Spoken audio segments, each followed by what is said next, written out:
Shalom, jumpa lagi bersama dengan saya hari ini dalam renungan firman Tuhan. Sebelum kita membaca dan merenungkan firman Tuhan, mari kita berdoa.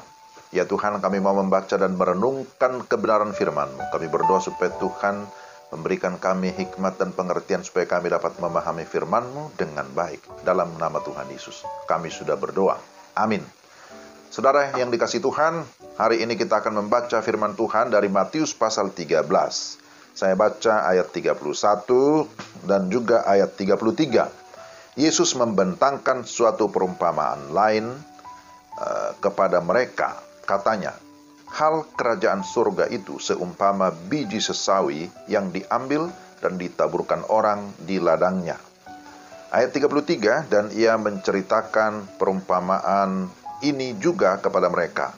Hal kerajaan surga itu seumpama ragi yang diambil seorang perempuan dan diadukkan ke dalam tepung terigu 3 sukat sampai khamir seluruhnya. Demikian pembacaan firman Tuhan. Tema kita, kecil tapi berpengaruh. Itulah tema kita hari ini. Saudara yang dikasihi Tuhan, Yesus memakai biji sesawi dan ragi dalam perumpamaan.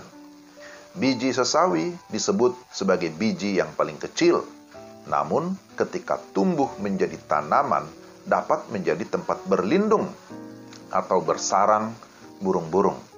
Sedangkan ragi adalah sesuatu yang tidak terlihat dalam adonan, tetapi ragi yang sedikit dapat mengembangkan seluruh adonan dan membuat roti berasa lebih enak. Pada umumnya, sesuatu yang kecil seringkali diremehkan karena dianggap tidak berarti. Tetapi Tuhan bisa memakai yang kecil untuk menyatakan mujizat yang besar dan menjadi berkat bagi orang banyak. Kita bisa mengingat bagaimana Tuhan memakai 5 roti dan 2 ikan di dalam Yohanes pasal 6. Melalui perumpamaan, Yesus memakai biji sesawi dan ragi, sesuatu yang kecil tetapi dapat berpengaruh besar. Asalkan mau berfungsi sebagaimana mestinya. Mungkin saudara merasa kecil ketika membandingkan diri dengan orang lain. Sebab kita merasa tidak memiliki kekayaan, tidak memiliki kepandaian, merasa tidak terampil, merasa tidak memiliki kemampuan. Kita merasa diri lemah dan tidak berdaya. Kenapa? Karena kita membandingkan diri dengan orang lain yang menurut kita lebih besar. Sebenarnya, tidak ada seorang pun yang tidak berguna. Artinya, Allah memberikan potensi dalam diri setiap manusia, sehingga setiap orang bermanfaat bagi dirinya maupun bagi orang lain.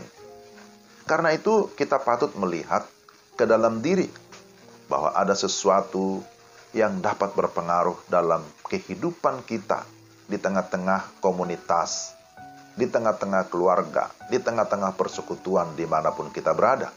Misalnya, mungkin saudara hanya bisa bermain gitar, tapi keahlian bermain gitar dapat dipakai memuji Tuhan, baik dalam ibadah keluarga, baik dalam ibadah sekolah minggu, maupun dalam ibadah umum.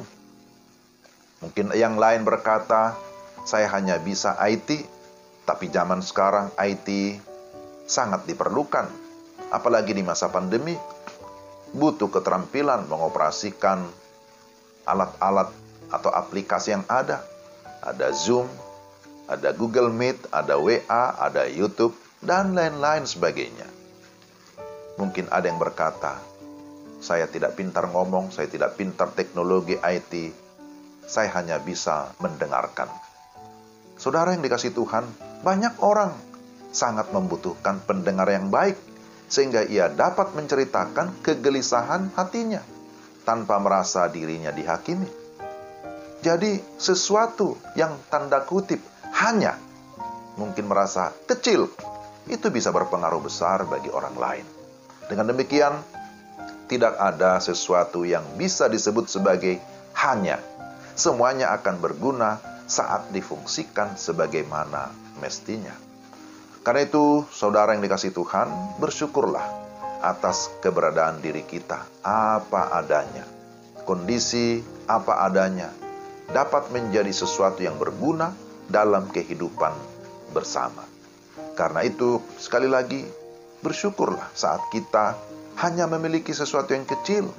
Sebab yang kecil dapat memberi pengaruh positif dan juga baik dan berguna bagi kehidupan orang lain. Jika hal itu terjadi, maka saat itulah kerajaan Allah terwujud di dalam dunia ini, di mana shalom atau damai sejahtera dihadirkan oleh Tuhan melalui kehidupan kita. Jadi, jangan pernah merasa diri tidak berguna, jangan pernah merasa diri kecil, dan juga jangan mengabaikan yang kecil atau yang hanya sedikit. Karena itu bisa dipakai Tuhan, berdampak secara luas, berpengaruh secara positif bagi kehidupan kita dan juga orang lain. Mari kita berdoa. Tuhan, terima kasih untuk firman-Mu. Kami memohon supaya Allah Roh Kudus menolong kami, memampukan kami, agar kami dapat memahami firman-Mu dengan baik. Tetapi bukan hanya memahami, tapi kami menghidupi firman. Dan tolonglah kami supaya dimanapun kami berada, kami tidak meremehkan kehidupan ini, tidak meremehkan diri kami ataupun orang lain, tetapi kami tetap dapat menjalankan fungsi kami sebaik-baiknya, supaya dimanapun kami berada, kami menghadirkan shalom, damai sejahtera, dan di sana nama Tuhan dimuliakan. Dalam nama Tuhan Yesus kami berdoa dan bersyukur. Amin. Demikianlah renungan kita hari ini. Tuhan memberkati saudara sekalian.